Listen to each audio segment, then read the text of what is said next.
যে আলোচনাটা করতে চাই আজকের এই ম্যাচে, এবং এই ম্যাচে সিরিয়াস যেই জায়গাটা নিয়ে আসলে বলতেই হবে সেটা হচ্ছে সাব্বির রহমান রুম্মান। আবারও একটা বিপিএল এসেছে, আবারও একবার তিনি বিপিএল এ খেলছেন, এবং এই সাব্বিরকে নিয়ে দুই বিপিএল এর মাঝখানে আমি যত আলোচনা করেছি, কন্টেন্ট বানিয়েছি, আপনারা যারা আমাকে শোনেন তাদের 50% আমাকে গালি দিয়েছেন। সাব্বিরের কারণে নাকি আমি যে কন্টেন্টগুলো বানিয়েছি সেগুলো আসলে কার্যকর না, তিনি আর চলেন না, স্ট্রাইক রেট বেটার না, লেগ সাইডের বাইরে তার স্ট্রেংথ নেই। সেই সাব্বির রহমান রুম্মান আজকে যখন ঢাকা ক্যাপিটালস জয় পেয়েছে, চলে যাওয়া কোচ মাহবুব আলী জ্যাকির বিদেহী আত্মাকে যেই জয়টা একটু হলেও শান্তি দিয়েছে, সেই জয় ফিনিশিং রোল প্লে করেছেন সাব্বির রহমান রুম্মান। জ্যাকি স্যার যাকে সিলেক্ট করার ক্ষেত্রে, নেবার ক্ষেত্রে একটা বড় রোল প্লে করেছিলেন। সাব্বির রহমান রুম্মান 28 লাখ টাকায় ঢাকায় যেই ক্রিকেটারকে নেওয়া হয়েছে সেই ক্রিকেটার করেছেন 21 রান। একটু অন্যভাবে যদি বলি, সেই 21 রান যখন করতে তিনি ক্রিজে গেছেন, ঠিক তখন প্রতি ওভারে প্রায় 7.5 মতো রান প্রয়োজন জয়ের জন্য রাজশাহীর বিপক্ষে ঢাকার। লো স্কোরিং ম্যাচ, শেষ দিকে সাব্বির মনে করা হচ্ছিল আরো ক্লোজ হয়ে যাবে, সাব্বির ছক্কা মেরে বাউন্ডারির ওপারে বল পাঠিয়ে, ওপারে এখন পেরিমিটার বোর্ড দেখা যায় না, স্ট্যাটিক বোর্ডের মতো অবস্থা, দলকে জিতিয়েছেন যখন দরকার 5 রানের। সেই সাব্বির 10 বলে 21 করেছেন, 210 স্ট্রাইক রেটে ব্যাট করেছেন। বিপিএল এর ভেরি ফার্স্ট ম্যাচে খেলতে নেমে অপরাজিত থেকে দলকে জেতানো সাব্বিরের স্ট্রাইক রেট, তার দল এবং প্রতিপক্ষ দল, দুই দল যদি আমরা বিবেচনা করি, সবার থেকে সবচেয়ে বেশি 210। তার দলের 150+ স্ট্রাইক রেটে কেউ ব্যাট করে নাই, যে কারণে ম্যাচটা একসময় মনে হচ্ছিল ক্লোজ হয়ে যাবে। 1 বছর পর বিপিএল এ নেমে প্রথম ম্যাচে চাপে সাব্বির রহমান রুম্মান ঠিক তার কাছ থেকে যেই রোলটা আমরা এক্সপেক্ট করি, সবাই এক্সপেক্ট করে, সেই রোলটা প্লে করেছেন। What about Nasir Hossain? অন্যদের আলোচনা আমি আসবো। What about Nasir Hossain? সাব্বির তো তাও ট্রেনিং করেন, প্র্যাকটিসের মধ্যে থাকেন, অনেক কিছু করার চেষ্টা করেন। নাসির হোসেনকে নিয়ে আমরা যেন একদম হতাশার রাজ্যে নিমজ্জিত, অথচ রংপুরকে এনসিএল জেতানোর ক্ষেত্রে নাসির হোসেনের বিভিন্ন সময় মাস্টার ক্লাস আমরা দেখেছি।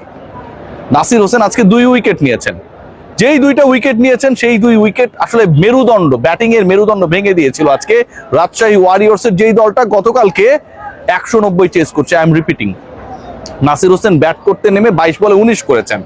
আপনি 132 চেস করবেন, আপনার ছক্কা মারার দরকার নেই, আপনার তাড়াহুড়ো করে উইকেট বিলানোর দরকার নেই, বরং সেটেল ডাউন করেন, টিকে থাকেন, যখন সময় আসবে তখন আপনি পেটাবেন। নাসির হোসেন সেই পরিকল্পনার মধ্যেই ছিলেন, শেষ পর্যন্ত থাকতে পারেননি। সাব্বির যেটা করতে পেরেছেন, নাসির আউট হয়ে গেছেন, কিন্তু ওই 19 রান, মহামূল্যবান 19 রান রাজশাহীর বিপক্ষে ঢাকাকে, ক্যাপিটাল সিটিকে এই জয় এনশিওর করার ক্ষেত্রে একটা অগ্রণী ভূমিকা পালন করেছে।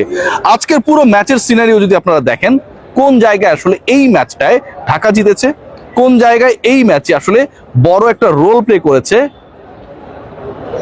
আমাদের আপনাদের প্রিয় দল, রোল প্লে করতে ফেইল করেছে Rajshahi.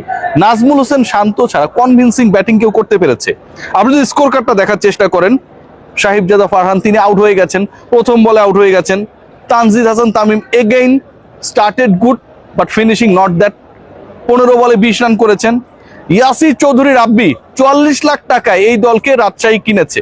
Hannan Sarkar is a very master class stroke maker in making teams.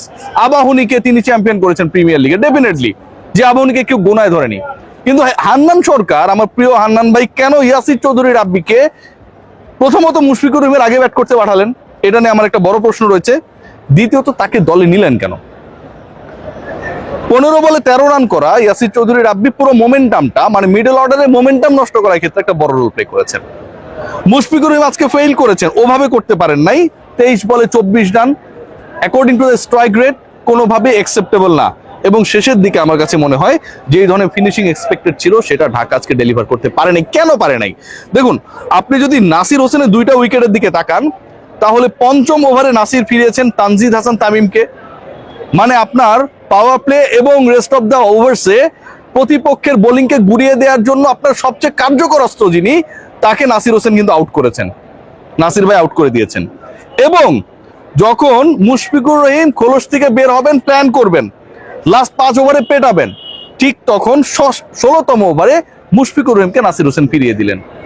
এই যে ব্যবধানটা, এবং একই সাথে অচল, ইমাদ ওয়াসিমও যখন 3টা উইকেট নিয়ে নেয়, আমার কাছে মনে হয় যে রাজশাহী ওইখানেই ম্যাচটা হেরে যায়। প্রতিপক্ষ আমার কাছে মনে হয়েছে যে ঢাকা যতটুকু না আসলে বিচলিত প্যানিক করতে পেরেছিল, রাজশাহী তার থেকে এমনিতেই অনেকটা প্রেশারকে ইনভাইট করেছে, এবং যেই প্রেশারের ইনভিটেশনটা এন্ড অফ দ্য ডে তাদের এই পরাজয় তাদের স্কোরটাকে আনস্মার্ট করার ক্ষেত্রে একটা বড় রোল প্লে করেছে। এই ম্যাচে আমি আবারও বলবো যে আজকের এই ম্যাচের সবচেয়ে ক্রুশিয়াল পয়েন্ট ছিল সাব্বির রহমানের শেষের ফিনিশিং, কারণ ওই সময়টায় গিয়ে অনেক দলই আসলে পা হরকায়। সাব্বির যদি কোনো কারণে আউট হয়ে যেতেন বা একটা দুটো উইকেট পড়ে যেত, কে জানে এই লো স্কোরিং ম্যাচটা হয়তো রাজশাহী তাদের নিজের করে নিতে পারতো, কিন্তু সেটা হয় নাই। বাউন্ডারি ওভার বাউন্ডারি শুরুটা করেছেন ছক্কা মেরে, অফসাইডে দারুণ একটা 4 মেরেছেন, ফিনিশিং এর যে রান সেটাও ছক্কা মেরে, এবং এই 2 ছক্কা এবং 1 4 মানে বাউন্ডারি ওভার বাউন্ডারিতে 10 বল খেলেছেন, তার মধ্যে 3টাই বাউন্ডারি ওভার বাউন্ডারি। এই 3 বলে তিনি করেছেন 16 রান।